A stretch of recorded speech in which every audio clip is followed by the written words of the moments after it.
Thank you. Other side. One of my favorite stories is David and Goliath. And I think for every Goliath in our nation, there's a David. You know, and that solutions, God has plugged solutions into the people of our nation for the Goliaths or the challenges that we face in our nation. So I had the privilege of going to a good school, you know, I had the privilege of getting into a physiotherapy program, which at the time wasn't very easy to sort of get into. Studied then at UWC for 4 years, did my community service after that, and then started working professionally as a physio. So the access to education was provided to me, and I think I count myself very fortunate to be in that sort of environment. My passion is leadership. I believe that we have incredible potential for leadership in our nation, and I believe that we don't need to create leaders in our youth, we need to expose the leadership qualities that sit within the youth.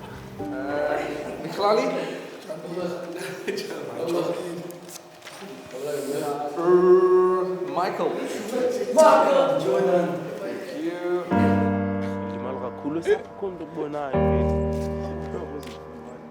Me and snakes, we enemies. So like I want to be a businessman, you see. I want to start like my small business. From my business, I don't want to make profit just to be rich, to be called rich, you see. Like I want to use my business to change my community. People from Guguletu and Philipi, see, that are struggling every day. So like I want to be the guy to stand up and like invest into their lives, you see, and like also create opportunities for the people, for the young children that want the opportunity, so that they can also be successful. I know what it's like to come from a poor background where you don't have access to things like computers and technology tools and data and that sort of thing, and just not have the basic understanding of what you can do with it. And for young people to be able to participate and to be productive and active in future careers, they have to have digital skills. Securing employment or starting their own businesses, either locally or participating in the global economy, people need to have some sort of technology background. And I think Innovation Hub is a good starting point for us to give them that platform. I see myself as a graphic designer or as an urban planner. I see myself helping the community. I see myself building my own building where people can come in and learn new stuff like Innovation Hub did for us, because I never knew that I wanted to be a graphic designer until I went to Innovation Hub. And so I talked about how I can draw. So one of the facilitators told me, why not try out graphic designer? Innovation Hub helped me on that mindset, how to manage my finances, you see. I work for a Philipi shop now.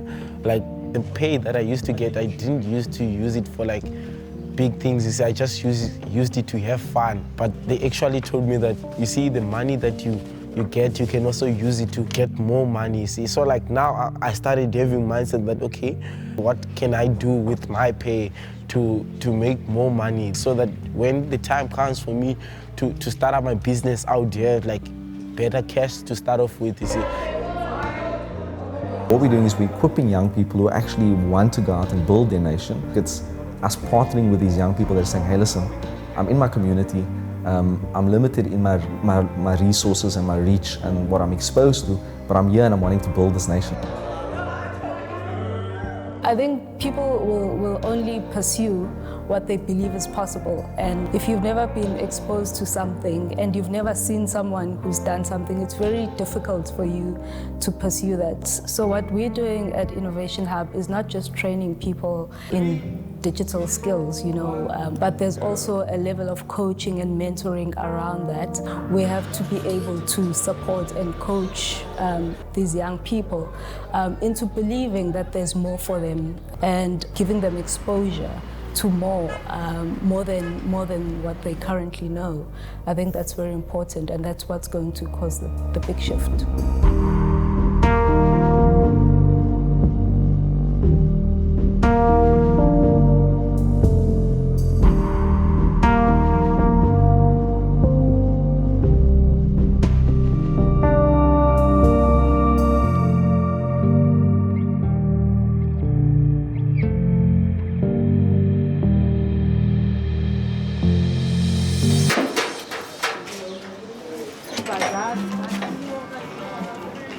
what we get to every day, every Saturday.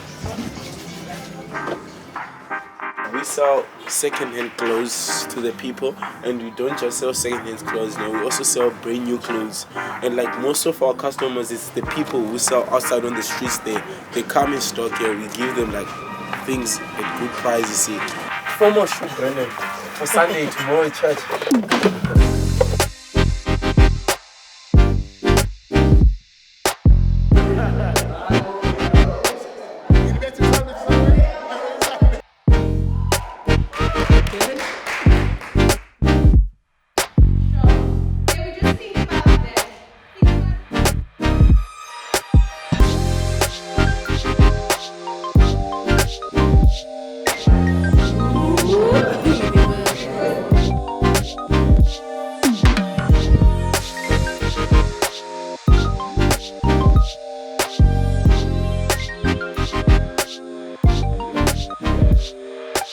I believe, like especially with our young people, and I shared this with them, I said, when God created them, or when God creates, the potential, the full potential of what He's placed in our lives and the purpose of why He's put us here was put into us at birth.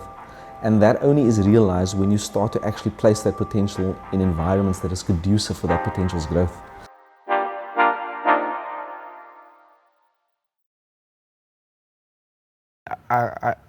The reason I see myself as a leader, I serve in Sunday school. So like there was an issue, family issue at home, so I couldn't come to church for like weeks. So like after I came back to church, like kids were like jumping over me. You see, there's this other boy who came to me and he was like, Mike, I look up to you, man. Like, where were you the whole time? It's because you were not there. I was like, okay, what's the difference when I'm there and when I'm not there? And that guy was like, okay, Mike, you encourage us, you see, to love education and to love reading our Bibles. He doesn't have a father. He lived with his stepfather, so he felt like he didn't have a father. And he said that, okay, I became his father here at church, you see, because I encourage him to keep on doing more, and like I have that good conversation with him and I show him love, you see. So now I feel like I'm a leader. I feel like I'm a leader because of what I do.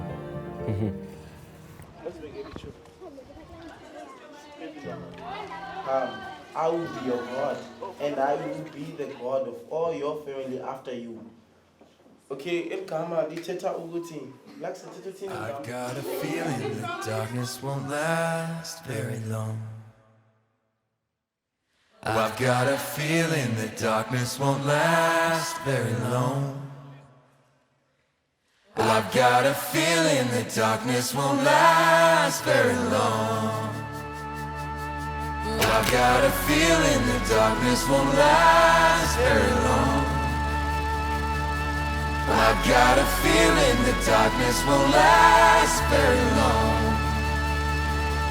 'Cause I've got a feeling the darkness won't last very long.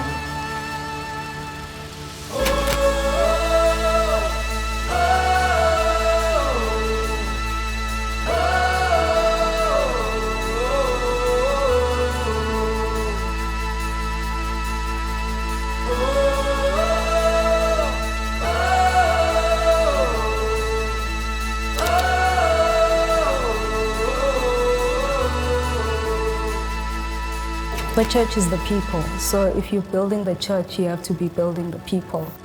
It's not about building a physical structure, but building the lives of the people inside it.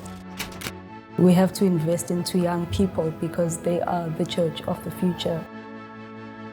For every single life we touch, that person goes out and touches many more lives that we're not even aware of in their community. Let us sleep in world awaken. There's a new day on the rise, and the enemy is shaking as the graveyards spring to life. Let us sleep.